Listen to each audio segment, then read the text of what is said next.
If you simply offer one thing at a time, it becomes so much more effective in your closing. I cannot recommend this. Please just offer one thing. If they say no to that, then you can make the second offer. But if you offer 3 packages at once, now you're giving them 9 potential responses.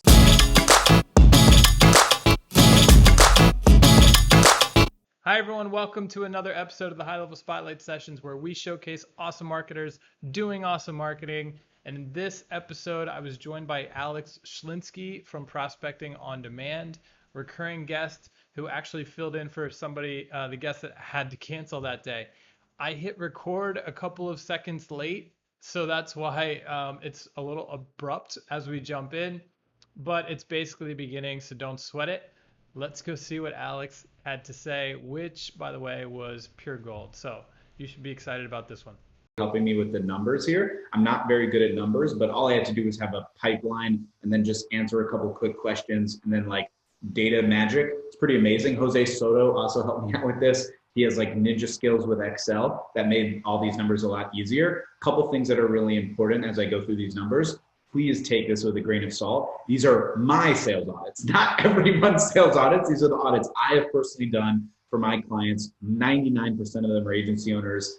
Definitely at least 50 of the sales audits have also been like coaching programs, just for clarity, but 99% are marketing services, mostly PPC, SEO, Facebook ads, Google ads, social media management. Someone asked me actually in this group what the main product was, but I didn't really have a good job like tracking that super well. So I don't really know exactly what it was. If I was to be like put against the wall and forced to answer, I would guess Facebook ads is probably the thing I've done most of. I would guess. Now another thing to consider, the things that you see on this sales audits, right? There's a reason I'm auditing their sales. It's not because they're legendary salespeople. It's because they're trying to get better at it. So also take it with a grain of salt. And then the last thing to note here, very important, some of these numbers are estimated because we tried our best, but look, I'm a human being. My wife is a human being. Some of the numbers are a little duplicated. Some of them are not perfect or exact. This is not scientific method or double split blind testing. We just thought that it would be really valuable to get the insight that we can from this, and this is what we came up with, and we thought it was really valuable, and that's why we're on this call. So I'll break down each one of these today and give you a little more context to them. And we have another post that I can show you, which is really valuable, 26 months of pricing research based off of these 1,000 audits, which I think is really interesting. Definitely. Chase, always trying to squeeze out, can I get more posts from this? Can I do a post that only has my top 3 lessons? Can I do a post on just each one of it? So I'm always trying to squeeze something out. So I got that. And that's what I've been working on. And also just a huge thanks to the Go High Level team. It allowed me to track this a lot better because of the pipelines, and I put a whole pipeline together and just made everything a lot easier. So really excited about this. Let's dive into it. Let's talk about the first one. The offer positioning itself is by far the most challenging element for agency owners and coaches. The framework I recommended is in the comments, except I didn't copy and paste it. That's on me. I'll post it in the comments so you guys can see it. Maybe I'll even read it from my other post if I can pull it up for you. Basically, what I see most people bungling the offer, the easiest way to explain this is separating the value and the price. Most people, when they're making an offer, they do it together. So like for our $3,000 real estate commission system, we do X, Y, and Z for you. Do you want it? And they're like, no, that's too expensive. Does anyone else been there before? Let me know in the comments. Sure, that makes total sense. Yep. Super common. So the way that I break it up very simply is as follows. I recap what I call the 3 W's. So Chase, you're here. You want to go here, and the obstacle is this. Are we on the same page? We are. Okay, great. So I feel comfortable I can bridge that gap for you through my proven process and system called X. Are you interested in hearing more about this? You are. Then you tell them the ascension promise. What does that mean? Where you're taking them. Chase, I will take you from here to there. That's what you're here for, right? Awesome. The way we do it is through a 4-step process. If you cannot explain your model in 4 steps or less, you have a very convoluted model, right? A lot of people, especially people that are selling with GHL, you get so lost. You're like, and all the features, yeah. We're going to do this funnel. You're going to have this whole CRM. There's going to be 45 things, and they have no idea what you're talking about. Right. Keep it simple, keep it simple, keep it simple. So you hit them with those 4 things. You say, this is what you wanted, isn't it? Is this what you were hoping for? And you might get this pushback. Well, what's the price, Chase? Before the price, this system is what you wanted, right? Get them to confirm that value. When they seed plant and confirm the value of the service, It's immensely powerful because now when you get that confirmation, they can't say, I don't see the value. You literally just said 5 minutes ago that you saw the value. Okay, so now that's how you get the value composition done. Now how do you go to the price? Obviously the key element to getting the sale. Really important. What you do very simply is as follows. You express to them the cost of not taking action and the return on the investment. I usually do cost of not taking action first, then return on the investment. The way that I usually do this is as follows. You mentioned you're trying to get to $10,000 additional per month. That's $120,000 in a year minimum, not even talking about compound growth, which could lead to potentially $250,000 in a year. Is that fair to say, right? Well, if you do nothing and don't implement this, you could leave potentially $250,000 on the table. Makes sense, right? Well, Sure. Let's talk about the alternative. Let's talk positively. Let's talk about the ROI of making this investment. What we want is your marketing to pay for itself. If it's a cost, then we made a mistake, right? It needs to be an investment. So let's say you invested this. Now, what I like to do is I like to juxtapose what the fake price is versus the ROI. I'll give you an example. If your price is $3,000 and you're like, let's say you're to invest $5,000 in working with me. You're not going to. Don't hang up. Don't freak out. Don't leave this call. Let's just say if you invested $5,000 working with me and I was able to bring you 10 qualified opportunities this month, and conservatively, you're only capable of closing 2 of them. Each one of those is worth $10,000 to you, right? For a roofer or a real estate agent or whatever it might be. Is that fair to say? Absolutely. If you made a $5,000 investment to generate $20,000 in revenue, would you do that over and over? You would, right? Well, here's the good news. You want to see how good we are at what we do? I can increase your return on the investment in 1 sentence because you don't have to pay me $5,000. For our autopilot commission system that achieves this result and takes you from here to there that you identified as valuable, that could potentially generate you $250,000 and will increase your return on the investment, it's only a $3,000 a month investment. Are you ready? That's the framework that works. This is the framework that 99% of people in the agency space completely bungle. And it's definitely the most challenging thing I see for most people. So that's number 1. Hope that was All right. Well, that was a big one. And I mean, I think the answer you just gave us is probably worth $5,000 in itself. But so I really appreciate that. I'll drop my PayPal link below so you guys can just throw me $5,000 whenever you're There you ready. go. Take care of that for us there. Easy. GHLers. This is super common. Those who offer a single recommended package close nearly 60% more.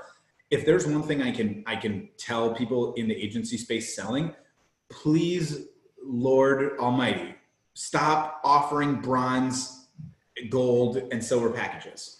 What you're actually doing is giving them multiple decision-making opportunities, which makes it harder to make a decision. Decision-making is a very difficult thing for a lot of people in general, in life and in business. The most common is, hey, babe, what do you want to do for dinner? I don't know. What do you want to do? It's like, why are we doing this every single day? It's so common, right? It's really common in agency work. They just have a hard time making a decision. What they want is confidence, which we'll talk about here in just a second, number 5, but specifically related to a single recommended package to close nearly 60% more.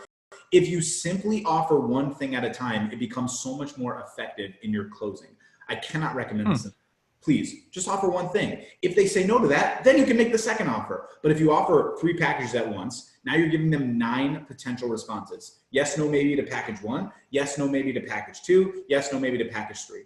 It's too hard to make that decision. Give them a maximum of 3 options to make. Yes, no, or maybe. And ideally, if you frame appropriately and say before the offer, hey, look, I'm going to make you this offer to you. I feel confident it's right for you. I want you to say yes if you love it or no if you don't. Is that fair? It's a powerful frame. Does that mean they won't say maybe? No, it's just a good frame. It works really well. Sure. So please, please, please, please offer a single recommended package. Now, the reason it's 60% or more, like I said, I did do some coaching sales. A lot of coaches, for some reason, do offer at least 2 packages. They're like, we have this $2,500 package and we have this $3,500 package. It seems to make less of a difference than it did in the agency stuff, but I'm pretty adamant about this. 1 offer at a time. Interesting. Okay. Number 3.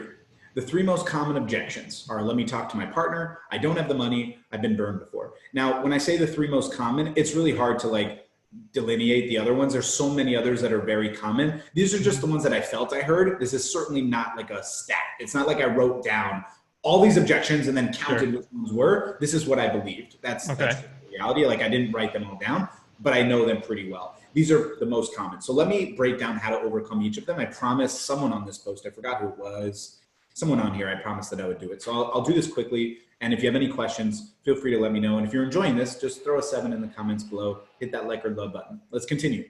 So let me talk to my partner. Very common. So there's 2 different ways to do this. Number 1 is the refundable deposit. Okay. And then which you'll see as number 9. And then number 2 is simply asking for them to get on the call with a partner. So let's start with that one. Hey, you want to talk to your partner? I completely understand. I want you to make the decision that's best for you. So let me ask this first. Okay. If you were the sole decision maker, would you be moving forward with this? Is this what you want? If they say anything other than yes, why do they have to talk to a partner? You didn't sell them yet. If they do say yes, say this: is your partner available now? Go speak to them now. The door is not closing. I am not rushing you off this call. Feel free to get in front of them first. Okay. Then come back on this Zoom call and let's talk it out with them so we can make sure all your questions are answered. Now, is that super common? No, I would say probably less than 10% of the people you speak to will actually do it. But it is really valuable to actually ask. Can't hurt, because the most common response is, no, he's not available right now. I'll talk later. And then you schedule the follow-up call for the next day. Okay. The other way that you handle this is saying, okay, again, if you were the sole decision maker, would you be moving forward with this today? Yes. Awesome. So here's what I want to do. Your partner ultimately is going to agree with you. And you know this, right? This is kind of just like dotting your I's and crossing your T's. If you want this and you tell your partner you want this, they're going to want this for you. So here's what I want to do. I want to schedule our kickoff call tomorrow. I want you to put down a $500 refundable deposit so I can get started. I will have everything ready for you tomorrow. On the call, we will be ready to kick off. If for whatever reason tomorrow you're like, it's not right, my partner doesn't want it, I will refund you, no questions asked. But by doing this, be prepared to get started, and we will not reach out to any of your competition in your area. You will become our exclusive partner until you say no. Now, does that mean automatically you'll get paid the deposit? No, of course not. That's not how sales work, but it's really powerful. It works really well. These are the 2 major ways to overcome that objection. Hope that helps. If you have any other questions about it, just comment below and I'll answer for you. I don't have the money. So I don't have the money is not really an objection. I don't have the money is more so someone saying no to you, right? There's a big difference. Now, I don't have the money, meaning they don't have like money to actually pay you, versus I don't have the money because I don't see the value of the investment. This is where it kind of gets a little screwy. Normally what I do is I just call someone out about this. Like, you don't have the money. Got it. Okay. What did you think the investment would be? And then you go back and forth, and then you explain to them, look, if I follow up with you in 90 more days, okay, and nothing changes, how are you going to create the money then? This is the chicken versus the egg scenario. I need to make this investment to help me make more money, but I need more money to make this investment. What are you talking about? What are you saying? Right? It just becomes insane. It's like, this is just a vicious cycle that you'll never break out of. Now, you have to be comfortable in pushing people, because this is what I call a bullshit objection or a no. There's a big difference between a no and an objection. If they say I don't have the money, that doesn't mean they're saying no. It just means they're afraid, because here's the point blank reality. I don't want to get morbid. Let's use positive. If their kid wants something, right, and you don't have the money, they'll make the money. They'll get the money somehow. On the morbid side, you obviously go what I'm saying, like bail, or someone passes away or something. You make the money happen. But in this case, you don't make it happen. Why? So push them a little bit. Finally, I've been burned before. I love this objection. This is my favorite objection to handle. So I usually turn the tables first, which is a very common way to handle objections. Okay, so Chase, you're telling me right now that you've been burned before by marketing agencies. Understand, you're a solar provider, so I just want to turn the tables with you for a second. I am buying a solar panel from you. And before we make our decision, I say, you know, man, honestly, I've been burned by other solar panel companies before. What would you say? Them handling their own objection that is garbage is really powerful, makes a huge difference. Sometimes it doesn't hit. Sometimes they're like, I don't know what you're saying. Like, I can't fathom switching and turning the tables. It just doesn't resonate with them. Some people don't role play really well, which is fine. Other people, you can just see in their brain, it triggers right away. And they're like, oh, that's irrelevant because you have no control of me being burned before. It's more so of my security. Like, I'm insecure about being burned before and I want someone to trust. That's the obstacle there. Now, if the turning the tables doesn't work, I love saying this. This is like something that I get on my little spiel about. So I'll explain it to you. Okay. So Chase, you see this mole on my hand or a freckle? Let's say it's a mole. And let's say I look at this and I'm like, hey babe, to my wife, I don't know what this freckle is. So she's like, well, go see the doctor. So I go to the doctor, right? I drive over there for 20 minutes. I wait in the waiting room. They're playing Aladdin for the 450th time in a row. Maybe they have the new one with Will Smith on, but same stupid movie, right? It smells, it's not comfortable. No one wants to be there. Finally, they call my name. I go into the smaller waiting room now, and I'm waiting more. Then the doctor finally comes in. And hey, doc, what's this thing on my hand? And he's like, well, I'm not a dermatologist. I have no idea what that is. Let me give you a referral to go see a dermatologist. So I leave. As I'm leaving, the person at the front desk is like, oh, you got to pay your copay. It's $80. $80 for you to tell me that you don't know what it is? I've been burned before. So I go home. I sit down on the couch. I'm fuming. I'm frustrated. My wife comes to me, babe, did you find out what that mole was on your hand? Like, no, the doctor didn't know. He said I needed to go see a specialist. What do you think my wife's going to say? Oh, don't worry about it. It doesn't matter. No, she's going to say, go see the damn specialist. So here's the problem. You worked with a general practitioner before. I'm the specialist, and we can't let that mole become cancerous and kill your business. You still have that obstacle. The reality is you've been burned. I will learn from it and support you because I'm the specialist. I love saying that. The obstacle in saying that is it's a long story. It's long-winded. You got to kind of be like excitable about it. And if you just don't have that connection with someone on the call, it does not come off well. And I've definitely done it, Chase, where it is a little long-winded, but it finishes strong. So yeah, I like that. I'm also a long-winded person, though, right? But so but that's what the build-up is. What makes the finish cut so hard. Joke. You know, it's like a joke. It's like you're building up the joke. I have had calls, Chase, where I'm on and I'm like saying this, and they like interrupt me, and they're like, "What are you getting at?" I was like, "Well, basically, I was trying to say I'm the specialist, but yeah, it didn't come out really well."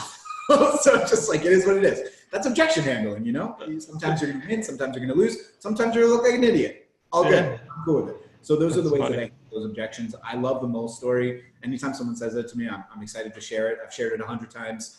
Usually I'm between Aladdin or Lion King as my standard movies that I use. Some people don't like that I say Lion King because it's like their favorite movie ever. So I'm not with Aladdin. It seems to be gotta be careful with that. Less controversial. At least I don't say Frozen. I'll get some people off for that. Okay, number 4. This makes me sad. Less than 40% of the deals were closed on the first call. I would say probably of the 1,000 audits I did, like about 340-ish are one-call closes. And when I say one-call closes, I'm not including like warm calling. So like, hey, Chase, awesome. Can we talk tomorrow? I'm not including that as the first call. I'm talking about an actual sales conversation. Most of the sales that I see closed are on the second follow-up, which is annoying because I'm obviously the big proponent of the one-call close.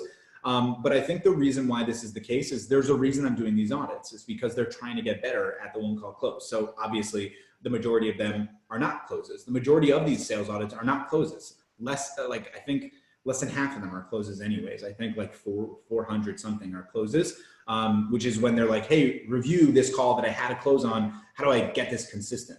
That's pretty common. So I think overall, the number 4 is kind of a throwaway stat, to be fair. It's not something that should to make you not do the one-call close. It's more so to like learn why that's not happening. But yeah, I was bummed when I saw that number, but it's kind of to be expected. I agree. If 900 of my 1,000 sales audits were closes, why am I listening to the calls? You know, like it just doesn't make much sense. Like one-call closes happen, but you have to be a seasoned veteran in my mind to pull those off. Pretty much. But yeah, the majority of my clients, even though if I'm being just very transparent as always, the majority of my clients still close with 2 calls. And I think sometimes they kind of get like worried telling me like, oh, I did it in 2 calls. I'm like, I don't care. You can do it in 7 calls. I just want to make sure you're being as effective as possible. I'm just I'm not really about the one-call closes being the main thing, more so the one-call offer, I think is a better way to explain it. I don't want you doing discovery and then being like, okay, Chase, this was a great call. Let's set up a demo for tomorrow. Why? Right. It doesn't make any sense. Just, you're there. You're right there. It's like disrespecting someone's time, and that's crazy. It's more valuable than their money anyways. Don't disrespect their time. Make at least a one-call offer, and that's important. So that's actually would be an interesting note to track. I'll probably start tracking that in the future. I have no idea what the number was on that. But not many were like, oh, let's do a demo call. Because if I do that and I'm auditing it, I'm yelling at you. So that's why I don't get a lot of those. Number 5, pretty arbitrary, pretty much impossible to quantify. But I believe this wholeheartedly. Confidence is the single most important element to closing deals in one call. In closing deals in general, you can even leave this part out, the one call portion.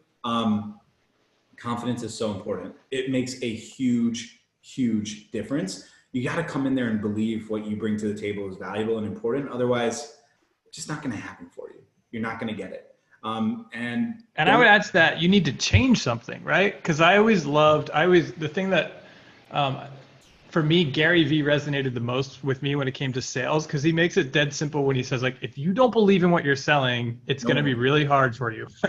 So you need to change what you're selling if you're not confident about it, right? Yeah, 100%. It's super important for people to understand this, because I hear a lot of calls where they're very shaky in their tonality and not certain of themselves. And like, think about it when you buy something. Have you ever bought something where the guy's like, oh, I'm not sure? There's even like a whole commercial sequence on it. Right. I want to say it's Progressive or it's Geico, where they're like, sort of good is not good enough, right? They're like, yeah. A car mechanic, right? And the car mechanic's like, yeah, like we're good, we're okay. I think we can kind of fix your car. It's like, what? I don't want that. I want you to tell me you can fix the car. You go into surgery, they're like, yeah, we're solid. I'd say we're mediocre. Yeah. What? That makes no sense. You got to come with confidence. I think the real thing with confidence, though, Chase, for most people that I see is like, they don't want to come off as a liar or someone that's taking advantage of someone. And I think you have to understand there's risk in sales. Like, if you mean well and your intent is truly to support someone, then don't worry about that. Like, your intent is the only thing that matters. And just be confident that you can support. Otherwise, you're not going to get anywhere. And I would always say to our salespeople, trust the truth. Like, our system works. I've seen it work 100 times. Do the numbers vary every time? Of course. One person might get a $5 lead. Your market might be different and you might get a $10 lead. But there's no way I can know until I do this for you. Exactly. You know what I mean? Exactly. I wish more people felt more confident with this model instead of feeling really like insecure about what they provide, but just own your greatness. That's what I say. My favorite line on this, Chase, is when people are towing the line between confidence and arrogance, what they're actually doing is planting seeds of doubt for themselves and doubt for their clients. Doubt for yourself, one drop is enough to kill you, and doubt for a client, you have no chance. Come with confidence. Be confident. You deserve it. You've earned it. Be there. Number 6, this is super important to me. This was probably, in my opinion, the most shocking thing that I realized going through these audits, because I've been a long-time salesman on the phone, like a lot. So to see the visual aid having such a significant effect was pretty amazing. Literally, people that had a pitch deck or even a single like explanation of their system, 2-to-1 clip. 2-to-1. That makes total sense to me. Yeah, it's because the three core tenets of sales is the words that you say, the tonality, the way in which you say it, and then the visual component. And most people are just eliminating the visual component right away. But it's unbelievable, the numbers. Like, when I look at the numbers versus sales, the people that have closed deals, like the large majority were closing much higher rates when they had a visual component, even a single page. Mostly what I see as being the most effective is 4-step system of what you do, ROI positioning, simple testimonial proof, and that's it. Easy peasy. There's a lot more to it, but that's what I see as being really effective. Makes total sense. Yep. Let me know, guys, if you're enjoying this and what you think about this so far in the comments below. Are you using a pitch deck? I'd love to know. Let me know. Holla. Thanks for being here. Okay. Number 7, about 60% of people that I've listened to offered a quick start bonus. This is what I call, hope you don't mind my French, bullshit, aka waiving the setup fee. There's no substantial difference in their closing rate to those who were staunch in the offer. I hear this quick start bonus as like an angle to try to sell something. I'm certainly biased, Chase, no doubt, but I just feel like it never comes off authentic. It always comes off inauthentic. So, Chase, if you make the decision today, we'll waive the $1,000 setup fee, blah, blah. It just never comes off the way that I think people want it to come off. It seems very disingenuous to me, but I have a heavy bias towards it. So you got to take this one with a huge grain of salt, because every time I hear it, I'm always like, ugh, my ears like want to bleed. It's just, I don't feel comfortable with it. You feel that way when you say it too. I used to use that as a crutch in the early days. It's like you throw out your offer, you're waiting for them to give you an answer, and you give it away before they even object. You know, I used to do that all the time. And then I'd look back and be like, I didn't even need to do that. Yeah, it doesn't seem right. It never seems right. But the majority offered it. Like, literally the majority of the calls I've listened to have offered it. And I'm always cringing a little bit. But yeah. I don't see any substantial difference in the closes. I just haven't seen really any substantial differences. All right, number 8. About 10% of the audits I listened to offered a free trial or prove it period, which I hate, but they did it. They close at a nearly 95% rate. It's pretty hard to say no when someone's offering it to you for free. But still some people said no, which is pretty funny. They closed at a 95% rate, but converted the clients like 1 out of every 4 times. Now, the first time I posted this, Chase, someone commented, they're like, 1 out of 4? I'll do that all the time. The reason why some people want to do this is because they feel that sales is something they struggle with. So they'd rather just break the barrier right up front and be like, hey, Chase, rather than doing a 30-minute conversation, you want to achieve this, right? I'm going to guarantee that we'll achieve this. Put the risk in of the finances. If it doesn't work, I will put in the risk of the finances. So you don't have to worry if it doesn't work. No harm, no foul for you. If it does work, you'll commit to paying us this amount per month. The problem is that the people that think that the 25% was converted was the ones that had success. That's a misnomer. There's a lot of people that I listen to that close these deals. Let's say on an estimate, 10 total, okay? And if only like 4 of them or 3 of them close, you would think, oh, those are the only 3 that had success. It's not true. I've had literally a gym, me personally, that I sold one time on a free trial, and I got them 100 leads, and then they didn't pay me after. They're like, the leads weren't qualified. They weren't good enough. I'm like, oh my God, are you kidding me? So I don't want people to have this misnomer that the 25% means, oh, I'm so good, I'll have 50% of the people that do a free trial pay me. It doesn't even matter. Like they don't have any intention most of the time to pay you. So take it out as you might. It's up to you, but I wouldn't do it personally. 9. About 40% offered refundable deposits, usually 500 or 1,000. I explained this earlier. Less than 10% of those were refunded, including mine, by the way. I've done probably, I would estimate like 300 refundable deposits in the last year to 2 years. I've refunded like 2 total. It's very common. It's the easiest way to get paid on the first call. And almost everyone moves forward. A couple of them do get refunded. Big important thing. If you say to someone that you will offer them a refundable deposit, no questions asked, if they ask for the refund, freaking refund them. Refund them. Don't be that guy, because that's how it creates mistrust for people.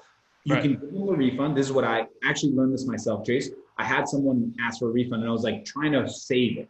And he hit me bluntly. He's like, dude, you promised me that you would give me a refund, no questions asked. And I felt like a jerk because I wasn't trying to be a jerk. I was just trying to save the sale. So like, I'm sorry, here's the refund. Can I now ask you, right? You can do it that way. Here's the refund. Now I want to learn from you if that's okay. What could I have done better? What can I learn? How can I make blah, blah, but just refund them. Don't be that person that screws them over. That's not right. You don't want to be treated that way. I certainly don't want to be treated that way. And I didn't mean to treat that guy that way either. Average call time, 45 minutes. It's estimated. To be honest with you, I had 9 really good lessons, and then I had to have a 10th because I felt uncomfortable with that 10th. So I threw this one in. I don't think it really makes much of a difference. That seems really long to me. Does that seem long to you? I just listened to a call yesterday that was an hour and a half. So, yeah, it's pretty crazy. It's pretty crazy, but yeah, the average is about 45 minutes. But there's a lot of them. There's a lot of them that are also follow-ups. So it's hard to like get the audits because like the follow-ups sometimes are really short or really long because they just have never-ending questions and people don't know how to stop people from asking questions. So yeah, it's hard to say. I don't really get a lot from this one. I just posted it because I really wanted to have 10 instead of 9. Well, this goes back to the one nugget I always offer people, and it changed a lot for me when I started doing it, was just when you get on those calls, be like, okay, Alex, I've got 20 minutes set aside for our call today. If for some reason we need more time, we'll book it at the end. But then you don't get into those where the client or the lead is dragging you on and on with all these endless questions. This is why I set it up with time result frame. So like how long the call is going to be and what the result of that call is going to be. Usually I say 30 to 45 minutes, which actually might be why the average is 45 minutes because we're setting it up. I haven't considered that actually, Chase, but it's really interesting. So yeah, these were the thoughts that I had after 1,000 sales audits. I hope you guys liked this and found this valuable. Let me know in the comments below, or if you have any questions, I'm happy to answer. Dude, I think you're in a really unique position being a veteran at what you're doing to keep taking this and making it more of a real case. Like, you know what I mean? Like, keep refining this because this is going to be gold when you get to the point where it's like. My next goal is to have it for like 1,500 sales audits and continuing going from there. But yeah, I'm always trying to find unique angles for posts that are valuable. It's funny because I'm like really not a numbers guy. So it's funny that I'm the one that's doing the numbers stuff. But yeah, interesting stuff. All right, let's continue. It's really cool. All right, awesome. So now we're talking about what? Pricing research. So this is just for transparency, me pulling out another 10 lessons from 1,000 posts. Now, 1,000 audits, it's not just 1,000 audits because of course I've got a lot of insight just from communicating with people, but it's mostly from the audits. So let's go into this. Number one, this is so important. I wish more people would listen to this. You do not have to fight for the lower price. You're just not charging enough. Most people are fighting for lower prices. Most people, they're like, and then when they hear someone like, oh, I can get this cheaper. If someone says I can get this cheaper, implore them to do so. Because you should be confident in your offer. Say, look, if you can get what I'm offering for you with this offer and this guarantee or this thing, go do it. I'll circle back with you in 30 days or 60 days. I'm pretty confident it won't happen. But if I'm wrong, that means you're right. And that's what I wanted for you. That's great. And if it doesn't work out, then you learned your lesson and you'll make the investment that's appropriate in working with me, point blank. Yeah, that's a good way to put it. It works really well. I do it all the time. Definitely in my coaching program, by the way, because my coaching program's 10 G's, right? Straight up. So some people are like, oh, but that person offers it at 7,500. I'm like, so go buy it then, because you're going to come back. Like, it's just do that. No worries. You're not hurting my feelings. It's all good. Go do it. Some people do and some people don't. No worries.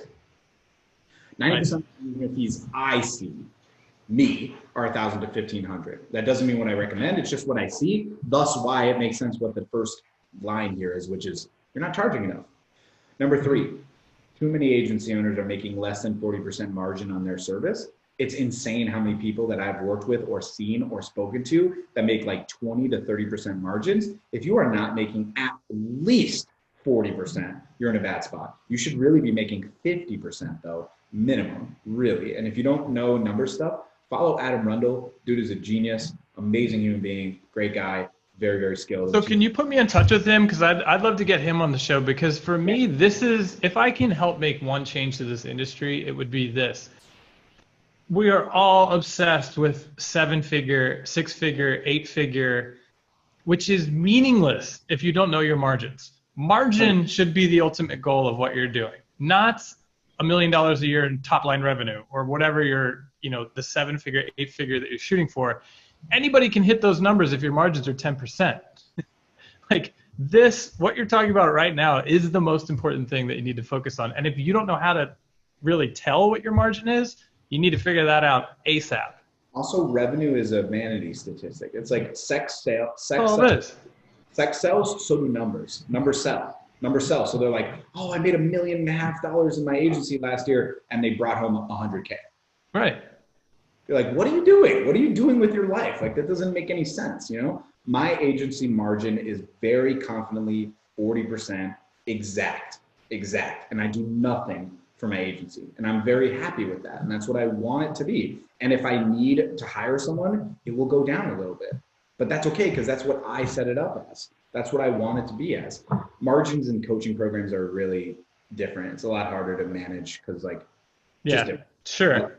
I would love to see people start changing their bios from 7-figure or whatever to like 40% whatever, because that's impressive to me. I'm gonna start. Like, I made $10,000 last month, and you're like, that's not enough. But no, I actually made it. That's like my money. Exactly. I made 3,000 of the 10. I made it. Exactly. Number 4, marketers that offer free trial. This is the same thing as what I said before. It's just differently written. Marketers that offer, you guys are seeing my secrets of how I kind of like parse my posts out. Marketers that offer free trials to prospective clients convert them 1 out of 4. That's another way to say 25%. See what I did there? Okay, Same thing. 5, about 80% sell their packages to include ad spend and management. That's an interesting one. Yeah, a lot of people have been kind of barking on this one. I didn't realize how interesting this was. I thought this was really common. I guess it wasn't super common for a lot of people. I don't really have. I'll tell you why. Because when you do it the other way, you don't take on the risk. You're saying, hey, we're going to spend this on your card, not on ours.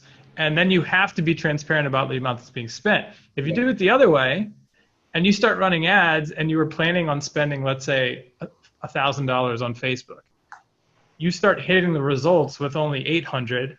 You're good. You can keep 200. You can pocket that. The reason why I see most people do it, Chase, is an assumption, obviously. What I see most people is because they feel more comfortable in their sales process with a lump sum number as opposed to this, right? So Chase, what we do is we take a $1,500 management fee and then we charge you $1,000 over the month on ads.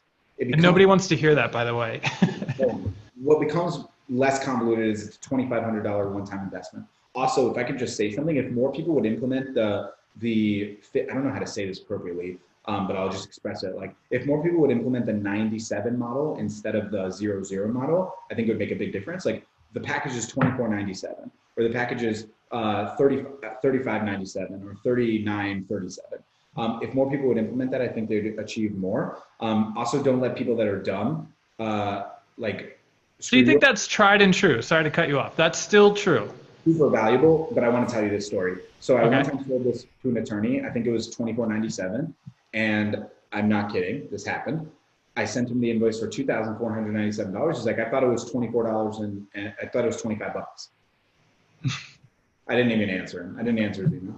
I just gave up. Like, you're a dick. Like, straight up. You're just a bad person. That's insane to say. Like, that's crazy because I said $24.97. That's what I said. So I was like, maybe he was just making a really bad joke. Yeah, oh, maybe I lost like. He's like, yeah, and this guy, you know, I thought he was my buddy. I sent him this funny joke, and he never replied to me. He's a dick. I don't want to work with him. You're making me consider that. I'm gonna go reach back out to him. I remember a couple of years back when we thought it was $5. So how did that go? So 6. Less than 20% successfully sell their packages in 3-month lump sums. This was really interesting to me. I thought more people would do this. I do this very commonly in my coaching program, not super common in my agency, but I was trying to think of why, like, what's the disparity? Very commonly, I'm selling my program at, hey, look, it's going to be $10,000 if you do it over 3 months, or it's $8,000 if you make the investment right now, one time, right? And that's really powerful, as you can see, which is the next thing, number 7, which we'll talk about here. But I think this is really, really interesting. More people should start selling on 2 to 3 month lump sums. Like, if you sell it in this lump sum, they'll be committed for a longer time. You'll get paid up front, and you can give them a small discount for it, which I think would be really interesting. Very few people have done this though. But so this works better for like a coaching thing where it's a set time frame versus an agency model, right? Which theoretically you should pay me every month forever. I think so, but I also think there's value. I've heard a couple of clients do this where they're like, look, we don't ask you to sign a contract. We do month to month. We want you to want to work with us, but here's the reality. It's going to take time for us to really get you the results you want at the level you want. We can get results month 1, but I would love if you gave us 3 months. So much so that I was willing to give you a discount. Normally, the investment is X, but what I would love to do is offer you to at Y if you pay it up front. Now, the framing of that's not really good, but if you're basically saying that it's $3,000 a month, instead of it being $9,000, you charge them $8,000. Right? And they're like, oh, I'll save $1,000 over 90 days to work with you on this. I see what you're saying. That works really well if you're selling websites, because you're like, hey, the website's 10 grand or whatever.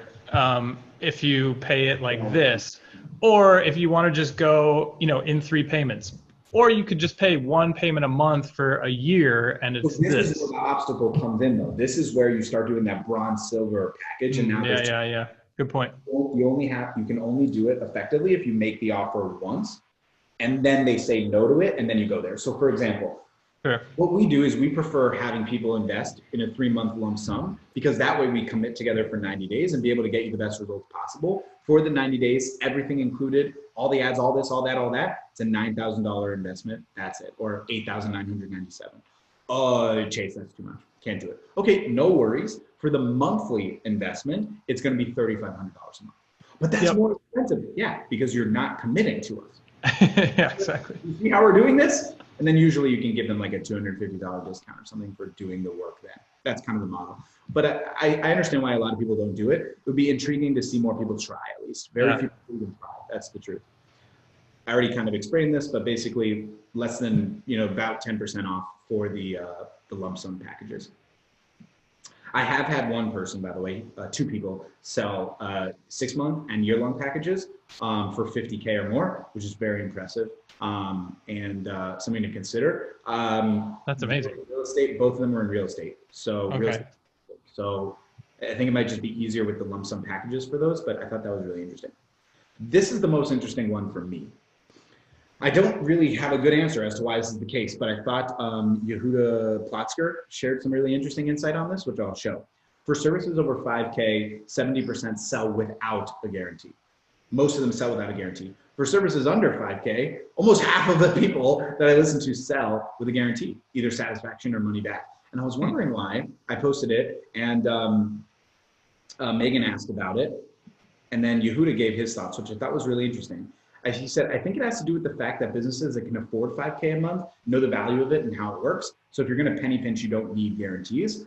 I thought that was really interesting. I haven't really fleshed out why this is the case. It was just something that was really interesting to me, how so commonly I saw people with 5K plus services not offering guarantees.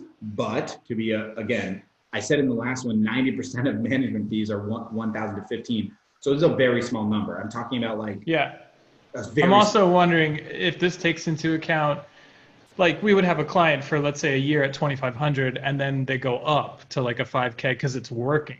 And by that point, they already trust you. They don't need a guarantee. I haven't considered that. I recall these numbers being strictly based on the service is $5,500 a month. Or that's really interesting.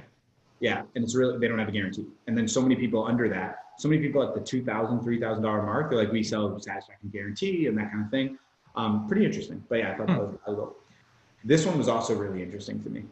90% require upfront payment for the services, 10% sell with pay per lead. I honestly thought it was going to be more people paying per lead. This is another one of those things where you can kind of just peel back the curtain and be like, look, I'm going to make this easy for you. You're just going to pay per leads. I'm going to show you how it works. And then you're going to pay me per performance. So it makes more sense. It's a lot easier for you. But not a lot of people do it. I've never seen that work. Like, in all honesty, and I'd love to go back to talk to the conversion lead guys, because I'd love to know how they're doing. Work in sales, like to get paid, or work in retention, or both? No, it's easy to close that deal. It never ends up working out because it's very rare, because most people don't like agree on what the actual result is. So I'll give you an example. Yeah. One of them that did sell was this woman who sold this system that was guaranteed 5 to 10 appointments booked, right? And when you get those 10 appointments, you'll pay, what was it, $100 per appointment. And you'll pay $1,000, and then we'll go from there. And they were really confident in that because they were booking like they were getting their lead cost at like $30 or less. So they make a really nice margin. And I was like, okay, like I'm not a huge fan of this, but like, let's go for it. So they did it. They get the person the leads, and the person's like, no, I'm not going to pay you. And they're like, why? Like, well, the lead quality wasn't there and blah, blah. And they didn't confirm what was, like, was it 5 qualified? Was it 5 that you agreed to? So for it to work, you have to have like very clear service. What happens if they don't show up? Yeah. Contract and stuff. The reason why most people I think don't do it is because of how messy it becomes. I have done the performance model twice before with attorneys, where they gave me a piece of the attorney pie, but it was terrible for me. Like, it was a bad experience because I put a lot of money up myself. I think probably $3-4 grand myself for these 2 clients. I trusted them fully, and I did get paid, and I got paid a significant amount, almost 10 G's from both of them. But the amount of stress, like of putting in $1,000 and then another 1,000, and then thinking this is not even $1,000 I'm putting in my own company. It's someone else's company. It's like, didn't work out well for me. As soon as we got the result, I switched them to a different model. I'm like, I don't want you to have to pay me $10,000 every 3 months. I'd prefer you just to pay me $2,500 every month, and then you get the results that you get. And they're like, yeah, we'll do that. It's a weird thing, because on paper it makes a ton of sense for both parties involved. Theoretically, it's all good, but I've never seen it actually work. It's pretty rare. I've only seen it work a couple of times. I had it work for me a couple of times, but I also had it go against me in terrible ways a couple of times. And I should say work long term. Yeah. Right? No, it's not really ideal. It's not really ideal. And then number 10, we already talked about this. You can see I manipulated the post so that I can have similar half sell a set of fee, most of them waive it to close the deal. So those are those 2 posts that I had that I worked on. It took a long time to get the content out, but as you can see, the engagement's really high. So I'm happy to do those posts when people care about it. You know, it would suck doing all that time and then no one cares about it. That would suck.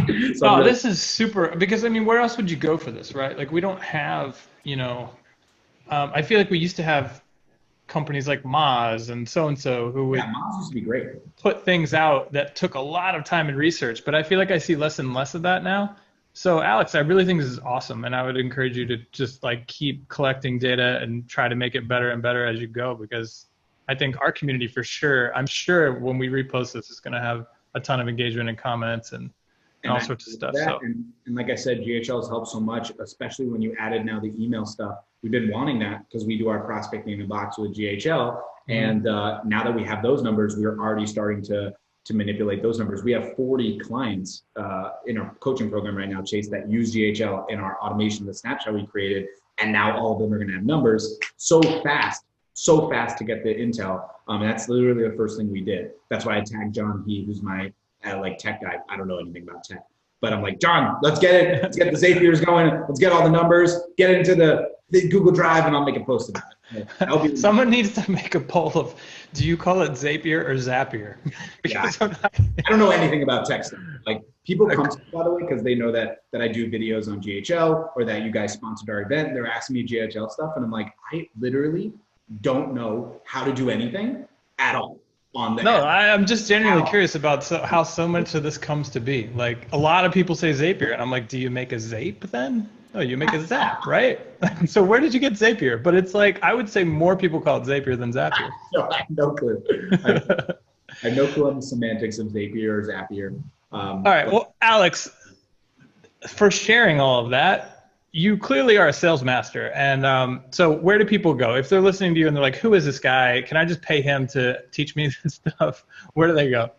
Yeah, easiest place is prospectingondemand.com or just reaching out to me on Facebook directly. I do every once in a while offer solo audits, but usually only for like pretty heavy influencers to help them out. Like I'm not going to name names, it's not appropriate, but a couple people I've supported with that. I normally don't do it very often because I do like 3 to 5 a week in my coaching program. So if you do want it like one-off, we can talk about that if that makes sense for you. If not, no harm, no foul. I'll do my best to support where else I can. But Chase, I appreciate the time and letting me do this. I love coaching and sharing and providing this insight. So I'm always down to do as many as these are possible. I'll keep sending them and keep providing them, I promise.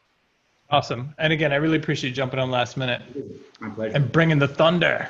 Yeah, the thunder, the lightning. Thanks, man. I appreciate it. Everyone else out there, hope you have an awesome rest of your day. Stay safe, love each other. And if you need anything from me, reach out. I got your back. Thanks, everyone. See you in the next episode.